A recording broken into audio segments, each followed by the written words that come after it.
Hey guys, welcome back to the channel. Today's story is about a secret room, so without wasting any time, let's start the story. I'm currently sitting in a motel room 3 towns over, watching my wife through a hidden camera I installed in our nursery.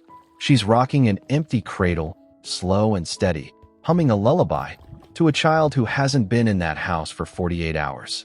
If you saw us on Instagram, you'd think we were the perfect young family. My wife, Elena, is a pediatric nurse. Everyone calls her an angel.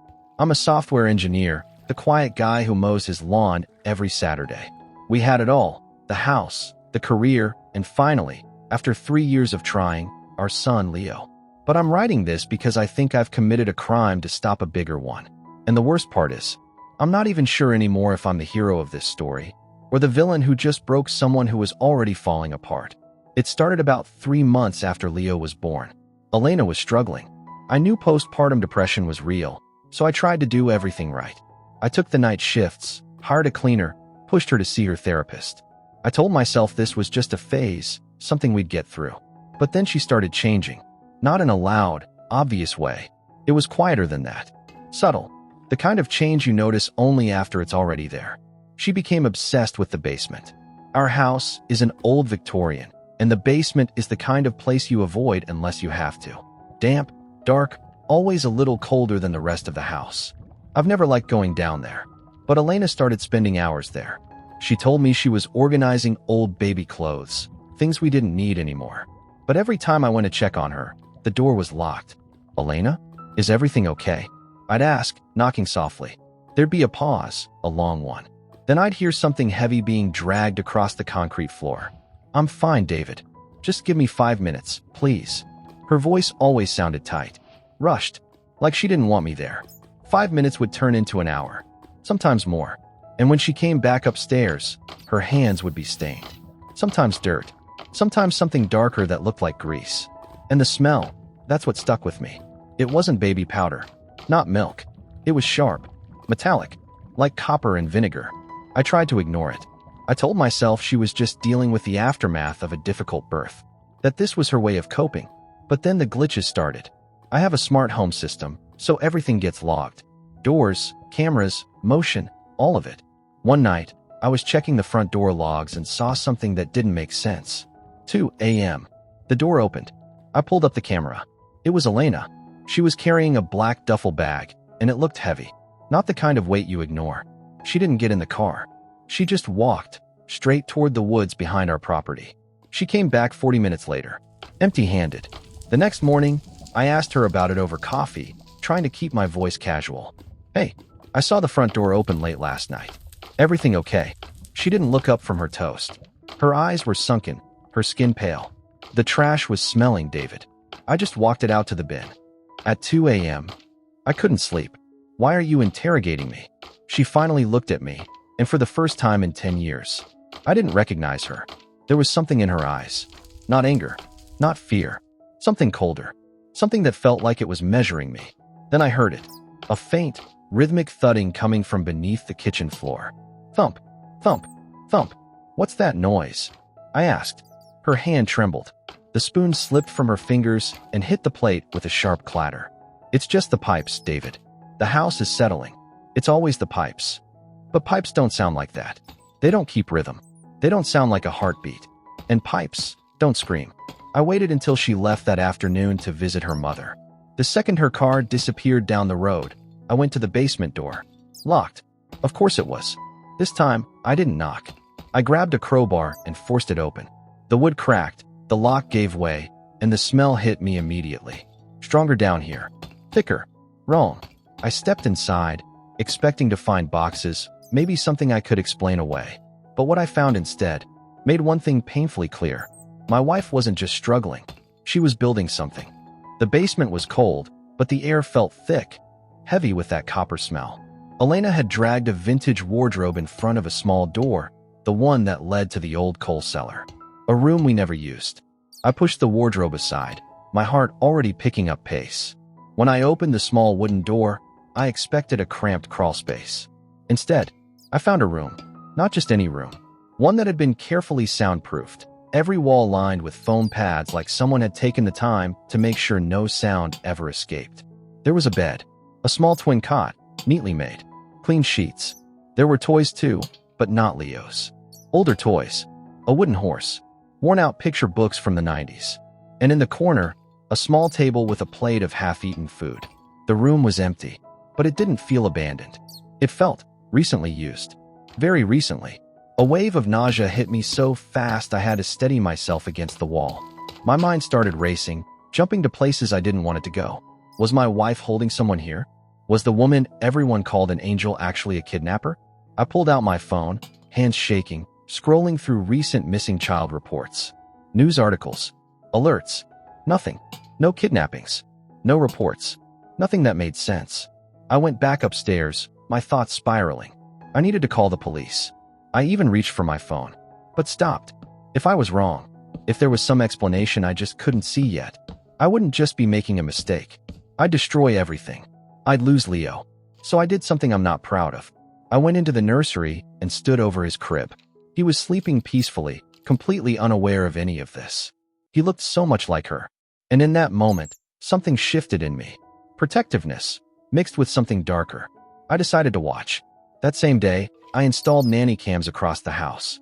Small ones. Hidden. One in the nursery, one in the hallway, and one more in that hidden room in the basement.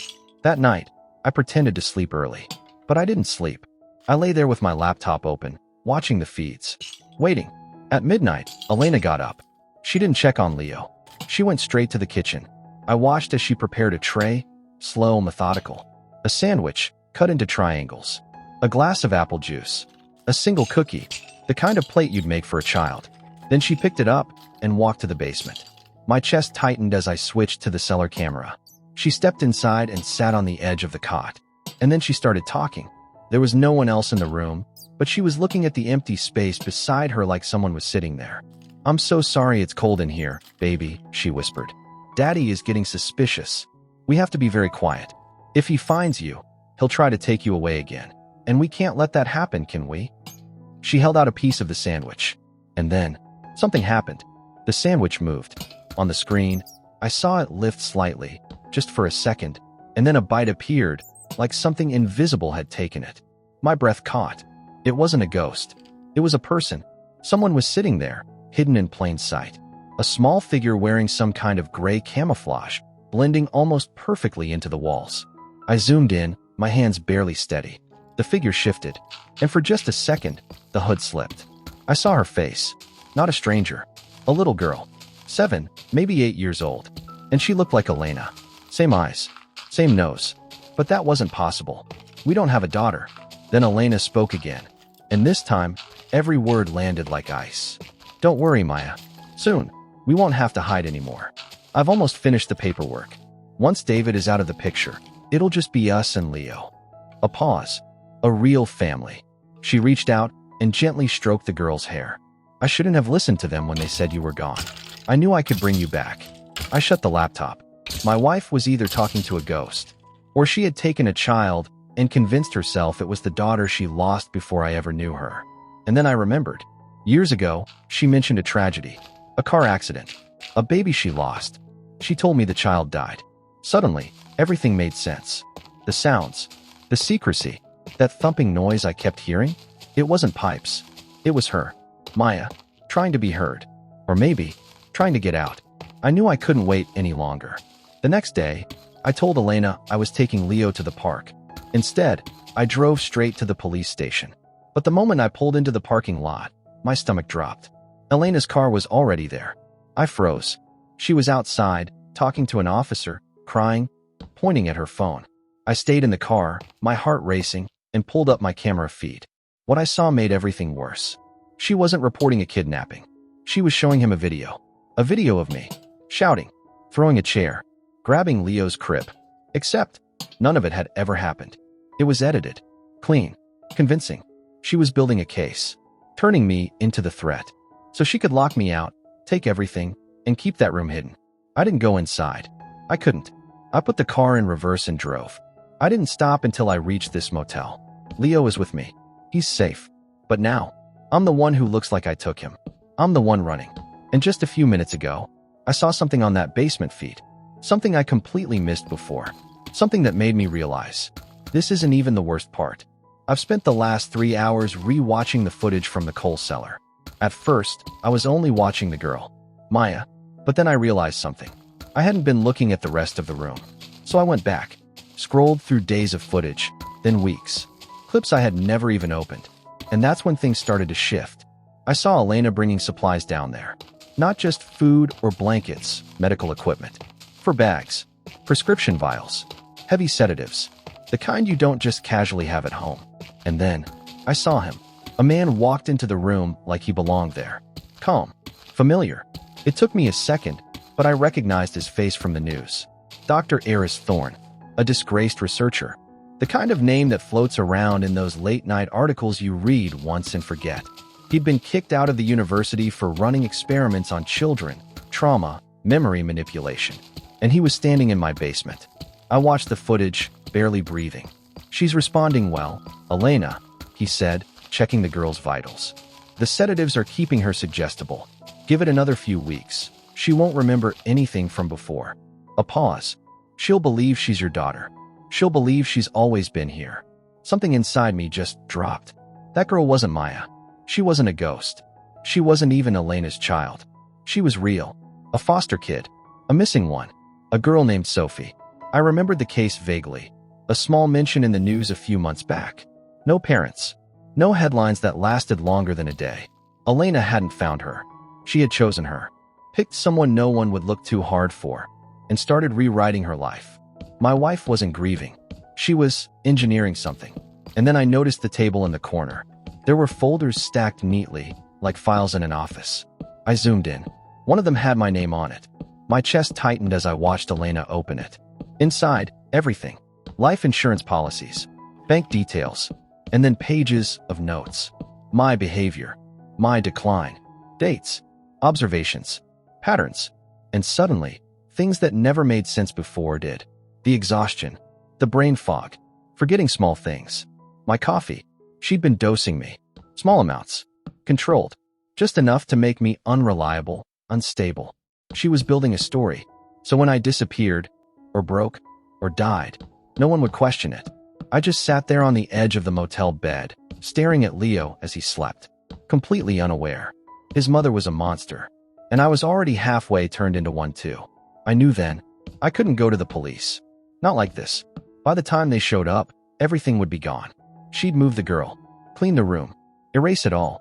Elena always had a plan, so I made one. I called Miller, a private investigator from a life I thought I'd left behind. Funny how numbers like that never really get deleted. I told him everything. Then I said, "I don't need the cops." A pause. "I need attention." The next morning, news vans were parked outside my house. Miller had fed them a story, something just believable enough to get cameras rolling. A local nurse running a secret clinic out of her home. It was a lie, but it worked. Elena stepped outside, playing her part perfectly. Calm, confused, gentle, an angel surrounded by microphones. While she was distracted, I triggered the fire alarm from my phone. The house erupted in noise. Emergency protocols kicked in. Doors unlocked automatically. Then the smoke started. Not real fire, just enough to create panic, to force movement. And it worked. Elena didn't run outside. She ran to the basement. And the cameras followed. Everything that was hidden wasn't hidden anymore. The wardrobe, the door, the room. Dr. Thorne, caught mid-motion, a syringe still in his hand. And Sophie, small, disoriented, blinking into the light like she'd just been pulled out of another world. Elena didn't deny anything.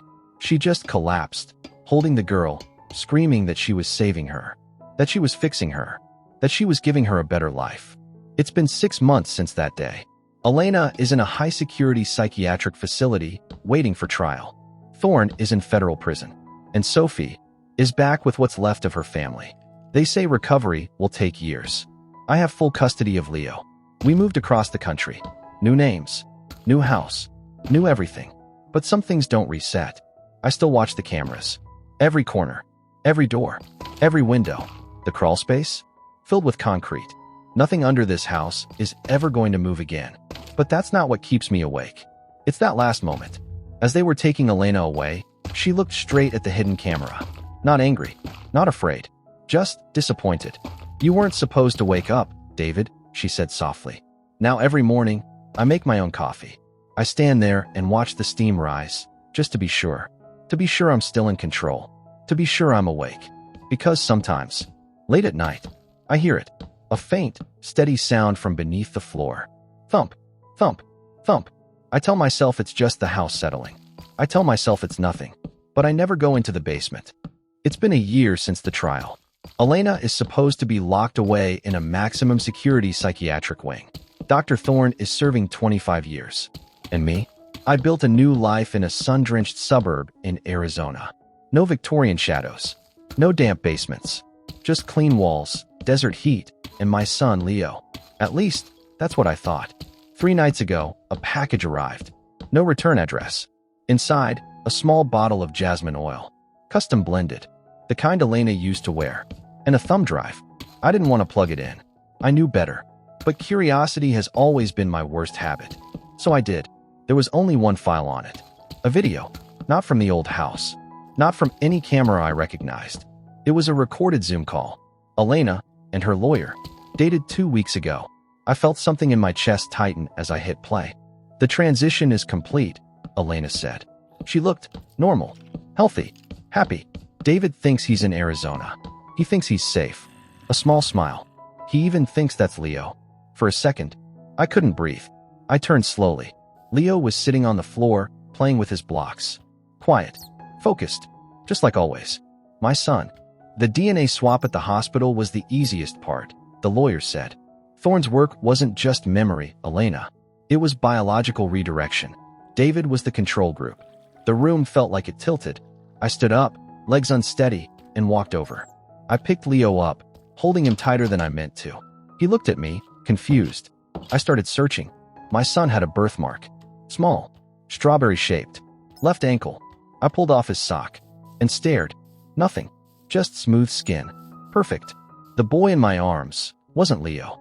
Everything unraveled at once. The motel. The rescue. The cameras. The truth I thought I exposed. It was all part of it. Not a mistake. A design. Elena hadn't been caught. She had stepped away. She gave me a story I would believe, a victory I would hold on to, and a child I would never question. So she could take the real one somewhere I would never find. Then I heard it. A sound I knew too well. Thump, thump, thump. Not from the floor this time. From the wall behind my bed. I didn't think. I grabbed a hammer and started swinging. Drywall cracked. Dust filled the air. Insulation tearing open until I saw it. A speaker. Small. Wired into the house. Programmed. Heartbeat. Every night. 3 a.m. But that wasn't what made my hands go cold. Next to it, taped neatly between the studs, was a note. Her handwriting.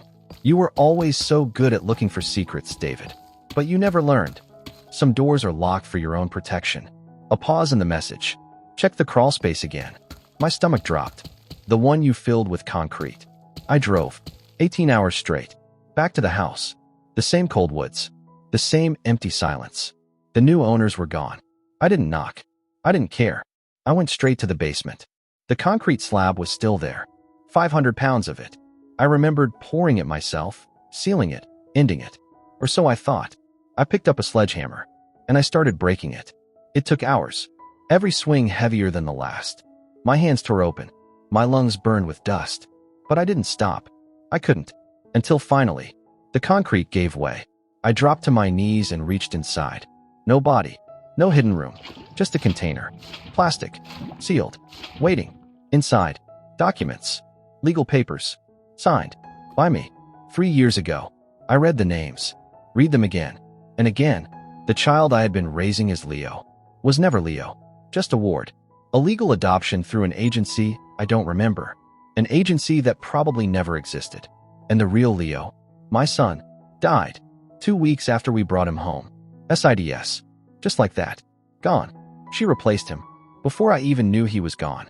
Rewrote everything. My grief. My memories. My reality. So perfectly. I lived 3 years without questioning it. The basement. Maya. Sophie. That wasn't her first attempt. It was her second. I was the first. I'm sitting on the basement floor now. It's quiet again. The police are on their way. The silent alarm must have triggered. I don't care. I just sit here, holding those papers, trying to understand what part of my life was ever real. At the top of the stairs, the boy is standing there, watching me. "Daddy," he says softly, "can we go home now?" I look at him, and I don't know who he is. I don't even know who I am anymore. Somewhere out there, Elena is still moving pieces on a board I can't see. Maybe she's watching. Maybe this, all of this, is exactly where she wanted me to end up. She didn't just break me. She erased me. If you're hearing this, don't trust your memories. Don't trust your perfect life. And if your house ever starts making sounds at night, don't go looking for them. Because sometimes, the truth isn't something you survive. Sometimes, the lie is the only thing keeping you alive.